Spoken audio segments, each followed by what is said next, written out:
श्रीमद्भागवत षष्ठ स्कंध प्रथम अध्याय। नमोई नृसिंह चरण अनादि परम कारण। शुकचरणे प्रणमित होई बोलन्ति परीक्षित। परीक्षित उवाच एक संशय मोर मन तेणु मु करि निवेदन।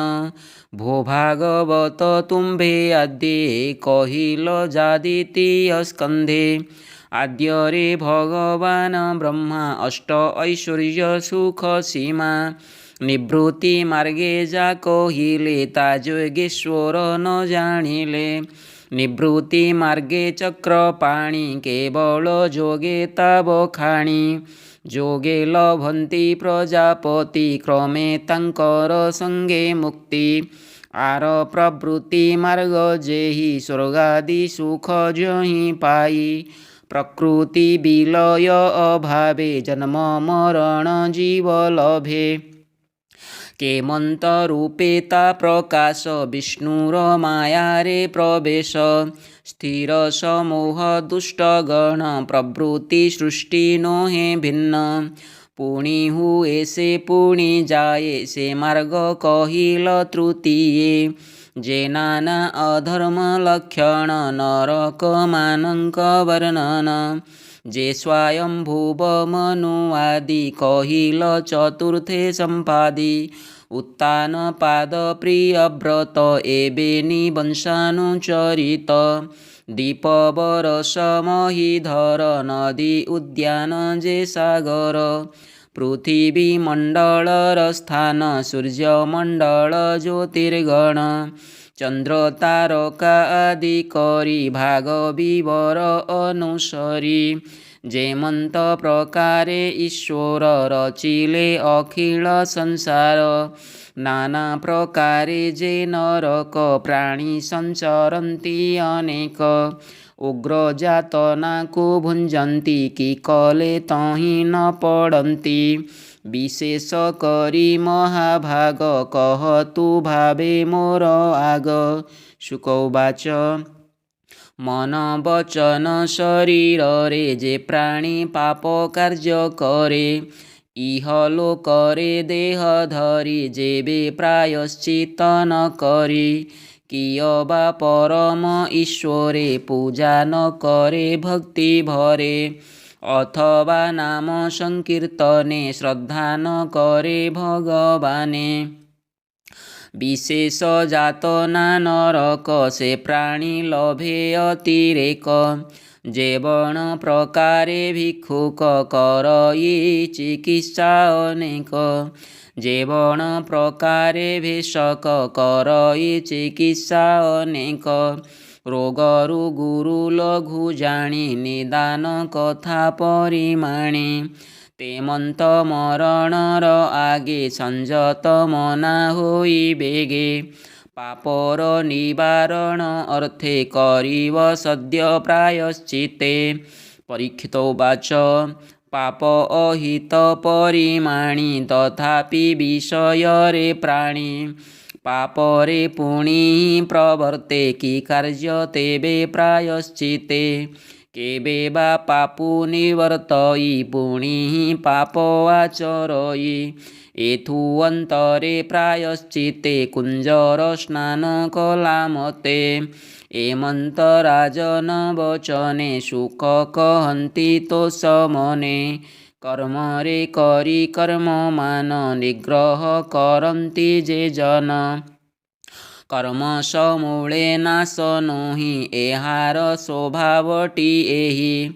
अज्ञानी अधिकारी जेणु विफल प्रायश्चित तेणु। सुपथ्य ग्रास जे न करे ताहाकु व्याधि पीड़ा करे। एहि नियम जे करन्ति कर्मे कल्याण से लभन्ति।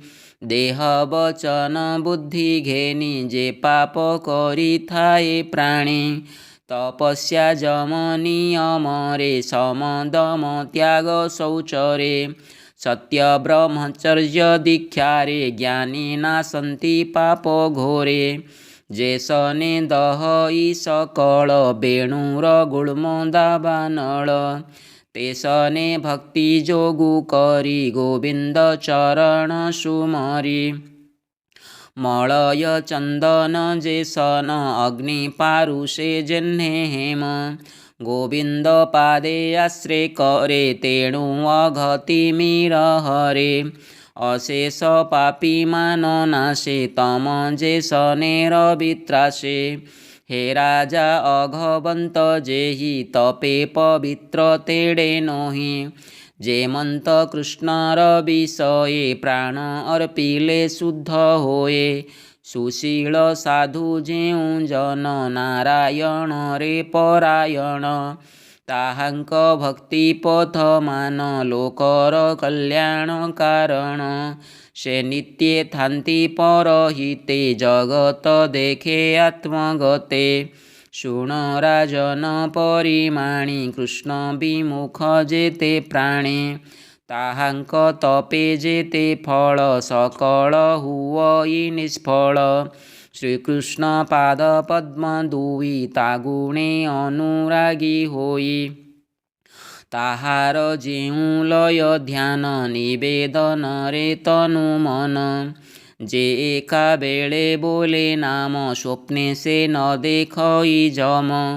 जादूत दंड पाशधर न देखे चिन्ह ताहांकर। जे इतिहास पुरातन कहिबा शुण सावधान। विष्णुंक दूत जम दूत संवाद अति अद्भुत।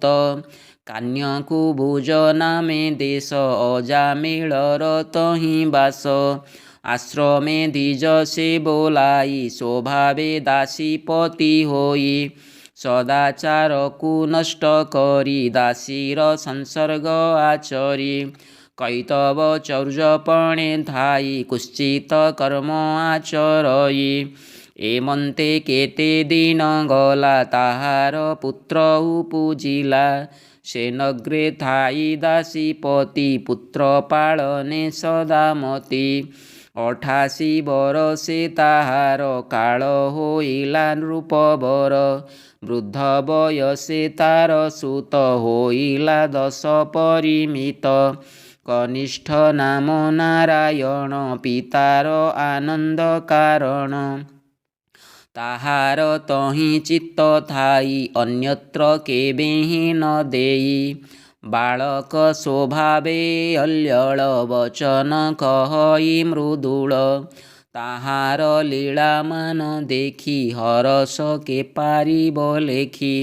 भोजन जलपान बेले नाना प्रकारे सुख भोले।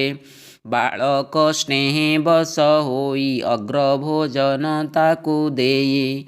मरण न जानई मूढ़ बालक स्नेह चित्त दृढ़। मरण काल उपगत तक्षणे करी दृढ़ चित। बालक नाम नारायण मति निवेशिला तक्षण। जमर दूत पाश करे मिलिले तार समीपरे।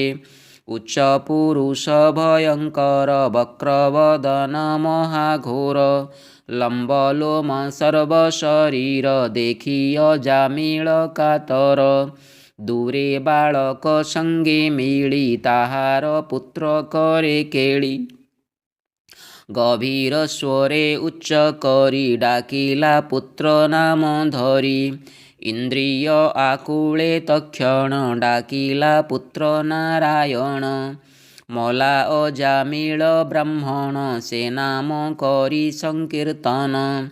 जमर दूते थिले बेढ़ी हस्तरे पाशरज्जु धरी। शुणिता मुखु नारायण आसी मिलिले विष्णुगण। एमंते विष्णुदूते मिली गंध आमोदे दिगपुरी। रूपे की देवा पट्टांतर सुवर्ण बेत धरी कर। पीतवसन पहरण दिशन्ति दग्ध स्वर्णवर्ण।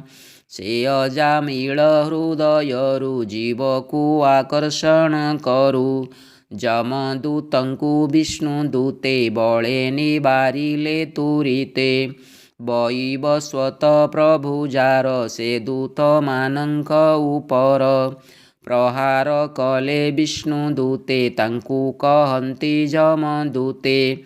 ବିଷ୍ଣୁଦୂତମାନଙ୍କୁ କହି ତୁମ୍ଭେ ନିବାର କାହିଁ ପାଇଁ? ଧର୍ମରାଜର ଆଜ୍ଞାମାନ କିମ୍ପାଇଁ କରୁଛ ଲଙ୍ଘନ? କାହାର ତୁମ୍ଭେମାନେ ଦୂତ କାହୁଁ ବା ଅଇଲ ତୁରିତ? କିମ୍ପାଇଁ ଆମ୍ଭଙ୍କୁ ନିରୋଧ କିବା ଉତ୍ତମ ତୁମ୍ଭେ ସିଦ୍ଧ? କିବା ଦେବତା ତୁମ୍ଭେମାନେ ଥାଅ ଦେବଙ୍କ ସନ୍ନିଧାନେ? ତୁମ୍ଭର ଚକ୍ଷୁ ପଦ୍ମତୁଲ୍ୟ ବିରାଜେ କିରୀଟ କୁଣ୍ଡଳ। ଉରେ ଲମ୍ବଇ ବନମାଳ ଶୋଭିତ ଯେ ପୀତ ଦୁକୂଳ। ସର୍ବଲକ୍ଷଣ ତୁମ୍ଭ ଦେହ ଚାରୁ ଚତ୍ୱାର ଭୁଜବଃ।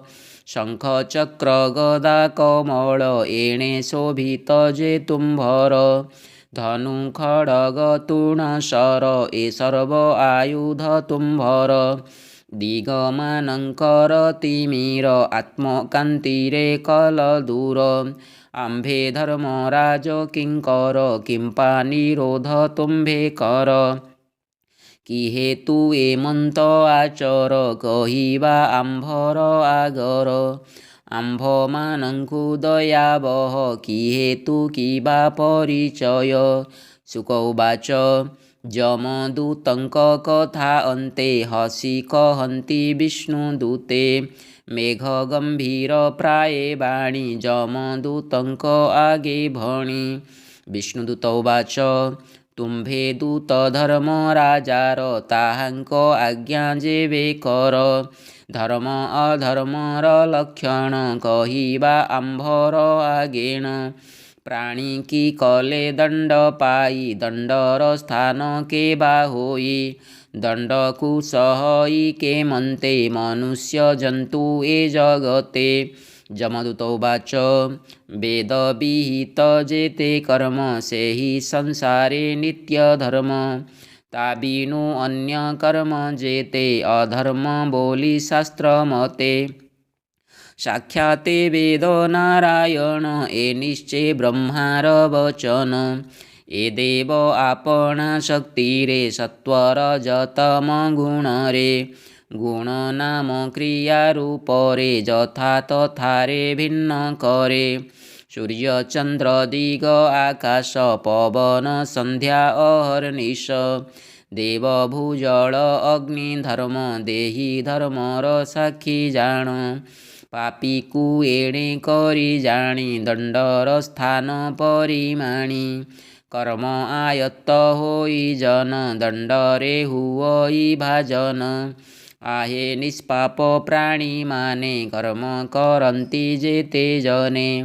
ସତ୍କର୍ମ ଯେମାନେ କରନ୍ତି ସ୍ୱକର୍ମ ଫଳ ସେ ଲଭନ୍ତି। ମନ୍ଦ କରମ ଯୁକ୍ତ ଯେହୁ ସଫଳ ଲଭିବ ସେ କାହୁଁ। ବିଧି ନିଷେଧ ବେନି କର୍ମ ଏ ନିତ୍ୟେ କହନ୍ତି ଆଗମ। ବିହିତ କର୍ମ ଯେ କରଇ ତାର ପାପକୁ ଭୟ ନାହିଁ। ନିଷେଧ କର୍ମ କରେ ଯେହୁ ସକଳ ଦଣ୍ଡ ସହେ ସେହୁ। ଏ ଘେନି ବେଦ ବ୍ରହ୍ମମୟେ ସୁଜନ ବେଦ ମାର୍ଗେ ରହେ।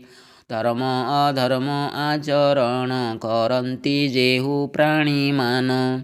ସେ ପ୍ରାଣୀମାନେ ଅବନୀରେ ଫଳାଫଳକୁ ଭୋଗ କରେ। ହେ ଦେବ ଶ୍ରେଷ୍ଠ ତୁମ୍ଭେମାନେ ସଂସାରେ ପ୍ରାଣୀମାନେ ଯେହ୍ନେ।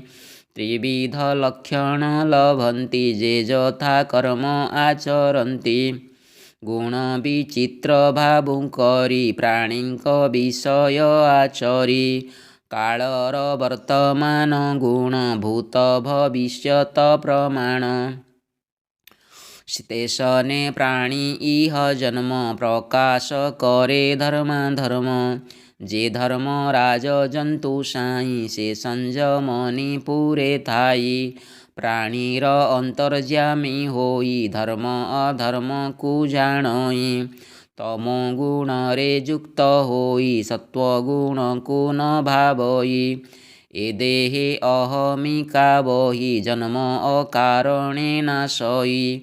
ज्ञान कर्म दशेन्द्रिय मन आर पंच विषय ए षट्दश लिंग देहे ए जीव भुंजई विषये जेय वा पंचभूत गुण सृष्टि की करई भियाण महत तत्व अहंकार ए आदि जेते कपर त्रिगुण शक्ति आदि जेते एहाकु धरी हृदगते एमंत प्रकारणे देहि हरस शोक कुल भई तेणु षड्वर्ग अर्जित करई कर्म विपरीत कोशकारर प्राय होई कर्म रे आत्मा को रोधई एथु अंतरे पुनि सेहि तहि रहई मोह होई स्वभावे कर्म बश होई निरते कर्म कु करई एथु अंतरे पुन सेहि अदृष्ट वसे देह बहि माता पितार अनुरूप लभई स्थूल सूक्ष्म रूप प्रकृति संगरु पुरुष सर्वकर्म कु करे नाश पूर्व वृत्तांत एवे शुण वेद संपूर्ण ए ब्राह्मण धर्मज्ञ शीलवंत पूर्ण सुशांत सुज्ञानी निपुण मृदु मंत्रज्ञ शुचिदाता सत्यवचन धृतव्रता अतिथि वृद्ध गुरु अग्नि एहांक सेवा शिरे घेनी सर्वभूतरे मित्रपण कोपवर्जित साधुगण अशेष गुण स्थान एहि सुशील वृत्तिरे जियई पितृ आज्ञाकारी ब्राह्मण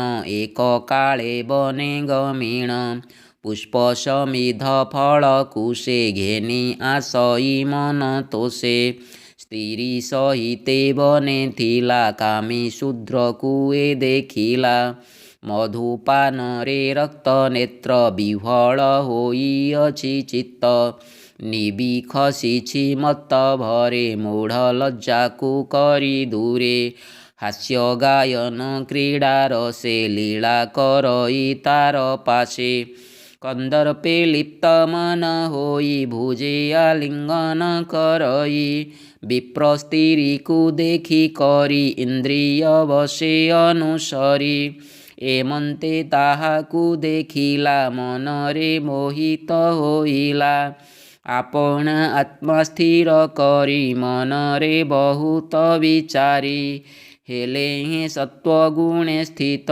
कंदर्पे होइला पीड़ित स्त्री विषये अभिराम कपट ग्रह होई काम तेणे प्रमत्त मन तार निज धर्म को कला दूर पान पीन उरज मन हरे स्नेहरे स्त्री विषयरे परितोषण ताकु करी सेवक मते आज्ञाकारी कोमल वाक्ये मन हरि प्रसन्न जेमंते सुंदरी निज युवती कुल स्त्री तेजिला विप्रमंदाचारी स्वैरिणी अपांग इंगिते बंदी होइला तार चित्ते ताबिनु न जानोई आन तिले विच्छेद नोहे मन अधर्म बुद्धि से ब्राह्मण निरते वेश्यापरायण धर्मे